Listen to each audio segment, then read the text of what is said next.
With summer right around the corner, it's that time of year when a lot of guys try to lean out for the warmer months ahead.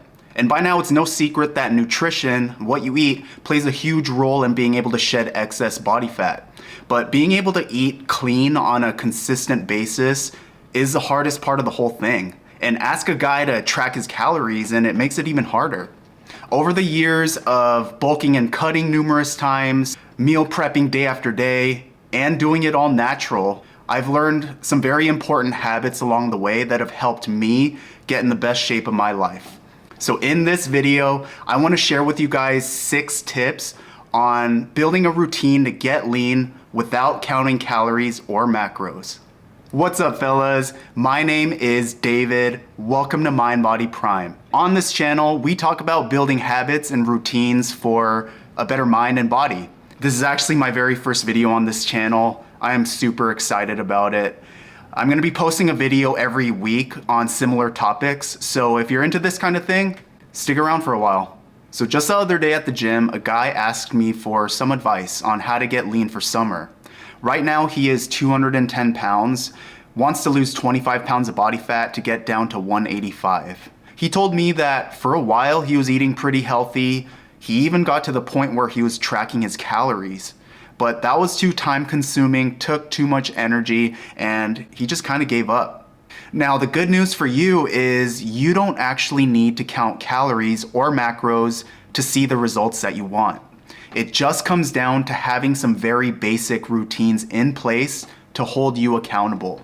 So let's dive into tip number 1. All right, guys, the first tip I have for you is you gotta learn how to create a meal plan and some basic cooking skills. I know what you're probably thinking, but David, I don't wanna cook. I don't have time for that. I'm not saying that you have to enjoy cooking as a process. Like personally, I don't enjoy the process of cooking. Cooking to me is more of a means to an end than it is the process that I enjoy, right? I don't cook food because I particularly enjoy it. I cook food for a very specific purpose. It is to have full control over the food that goes into my body. If you don't have full control over the way that your food is prepared, it's gonna be hard to adjust the variables whenever you need to. So that's why I think it's just better to learn some basic cooking skills. You don't need to be the best chef and cook world-class dishes. When I first started cooking, I sucked. It was bad. Like I would burn an entire batch, a week's worth of chicken, and then the very next week, I would undercook the entire batch. There were so many times when I just cooked disgusting food, but it was all a learning experience. Now I know this video is about how to do this without counting calories. That's why it's extra important for you to know what you're eating. Not necessarily that you have to count the calories, but just so you have a general idea of the different types of food and how they work in relation to your goals. I think this is arguably the most important one. You gotta learn how to create and adjust your meal plan as your goals change and how to cook the meals for that plan. All right, so tip number 2 is eat the same thing every day. And I know, I never said it was gonna be easy though.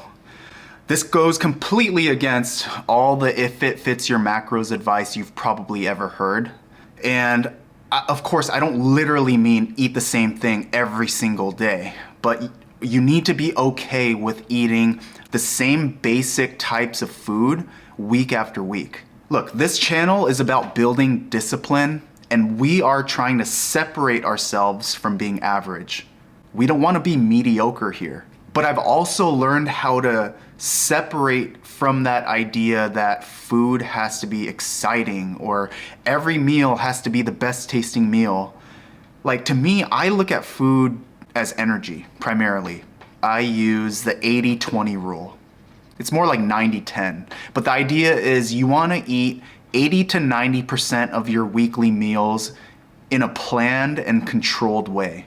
As in, you're prepping all the food, limiting the processed food, the snacks, the junk food, and the other 10 to 20%, it gives you the freedom to, if you want to plan a brunch with your family, or if you want to grab a beer with your friends and eat chicken wings or tacos, then you can fit that into your weekly meal plan without counting anything, just so long as that other 80 to 90% is on point. That is the key. So tip number 2, get okay with eating the same foods day after day. Moving right along, tip number 3 is don't keep junk food in the house. I don't know about you guys, personally for me, I like potato chips, right? If I have a bag of potato chips in my apartment, it doesn't matter how big or small the bag is, I'm eating the whole thing. I just do not have the self-control when it comes to potato chips. It's okay, it makes you human if you find that there are certain foods that you just cannot stop eating. Like in my experience, especially when I'm trying to get lean, when I'm trying to get a 6-pack, there are just foods that I cannot keep in the house. Because if I do, I'm gonna eat it. Have you ever heard the saying, out of sight, out of mind? It makes perfect sense. Keeping junk food in the house and trying not to eat it is like expecting an alcoholic to have alcohol sitting on the counter and for him not to drink it. Okay, that is a little extreme, but you know what I'm getting at. These foods are highly palatable. They are designed to get you to keep eating without being able to stop. It's okay, it makes you human. I don't blame anybody for having certain foods that they don't have self-control over. I don't blame you if you can't resist the urge to grab a jar of peanut butter and eat spoonfuls at 3 in the morning, right? I've done that before.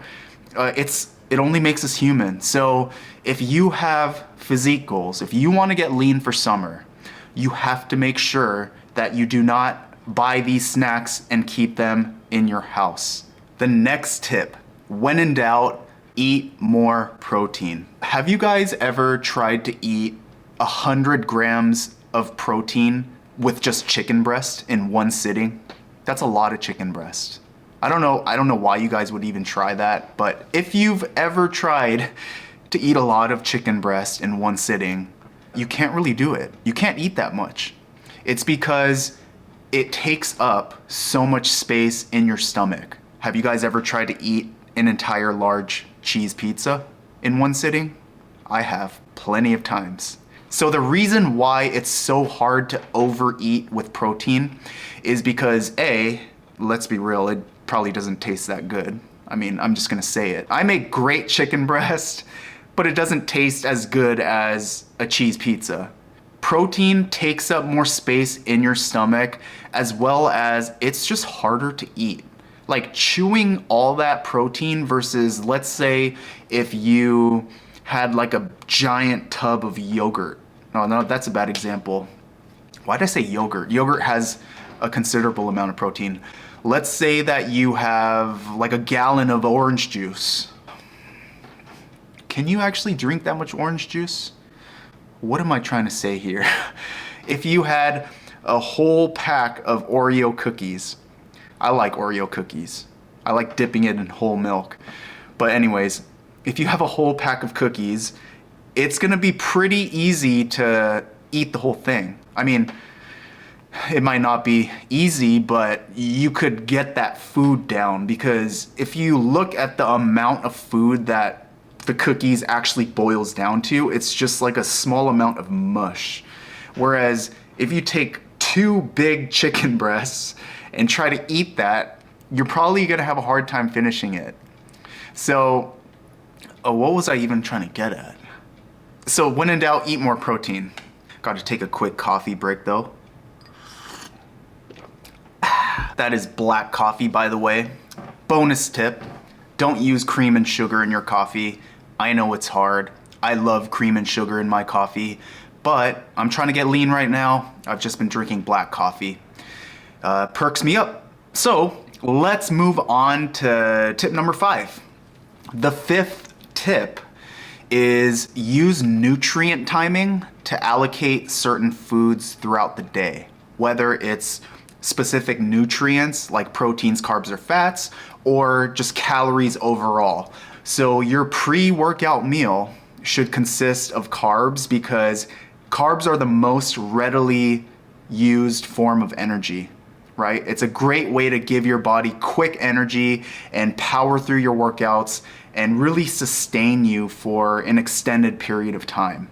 Now, granted, you don't want to eat candy before you go work out, but the right types of carbs you do want to get before you work out. But since carbs are primarily used for energy, you want to allocate the nutrients to when they're going to matter most. So that's the idea with nutrient timing. You're not going to have to count all the macros and calories, but you also need to be mindful of when you eat certain types of food. If your goal is to try to get lean, your carbohydrates are going to have to, at some point, be limited. The easiest way to do it is to allocate the carbohydrates, the best energy source, to when you need it the most, which is before and after you train. So that's how you can use nutrient timing to get lean without having to count macros and calories. Last but not least, tip number 6 is quit drinking and smoking weed. I know I'm probably gonna catch some heat for this one. Let me tell you, when I first started getting into the gym and trying to change my physique, I also had a pretty big problem smoking weed every day, drinking a lot on the weekends, and it held me back for many years. And I think for obvious reasons, having the munchies is not conducive to reaching your physique goals. We talked about it a little earlier, not keeping these foods in the house, but let's say you do have the foods in the house. And it's already hard enough to not eat these things. And then you smoke some weed, you have the munchies, and like, is it gonna get easier at that point to not eat these foods? This video is not meant to be like a anti-drug campaign, anti-alcohol. But I will say that, again, this channel is about building discipline and separating ourselves from being mediocre. People are gonna do what they wanna do, right? Who am I to tell you how to live your life? Just because I don't do it doesn't mean that I think you can't live a good life doing these things in moderation. Here's the thing. 40% of adults in the US are obese. It's kind of crazy, but those kinds of cliches where you tell yourself, well, I gotta live a little. That's all right. Everything's okay in moderation. Those cliches are the same ones that lead to 40% adult obesity rates in this country. So obviously something ain't working. And this doesn't make me any better for not doing those things. I'm just trying to give you the lowdown on how you can reach your physique goals in the quickest amount of time as possible. And I don't want it to come across as I'm bragging or I'm so great because I don't get high. Just be mindful of how consuming these chemicals are gonna affect your progress. I think it's important to say this before I go, is you don't want to implement all of these tips at once. If you can, that's awesome. If you find that you're new to this and this all sounds like so much that you have to change, please don't be discouraged. Look at this more of a lifestyle change. So for instance, in the intro, I talked about how this time of year, summer's right around the corner. Guys want to have a six-pack by the time summer comes. Look, your reality might be that you are 2 years away from having a six-pack. That's okay. Don't be so focused on how do I see the results that I want right away. Because I'll tell you right now, your expectations of yourself and your personal goals will evolve as you get better. So you have this idea like you're gonna get to that goal in this amount of time, but I'm just gonna be straight up, it's gonna take longer than that. Like if you wanna stay natural, if you wanna do it right, building these things into your life take time. And it's not gonna be like a linear progression either. You're gonna have fallbacks, you're gonna fall off your plan from time to time, and that's okay, man. Get back up and just always find a way to get back on track. So, I hope you guys got something good out of this video. I'm really excited to build this channel out and continue making content for you guys. So if you stuck around to the end, thank you. Stick around, stay tuned for the next one.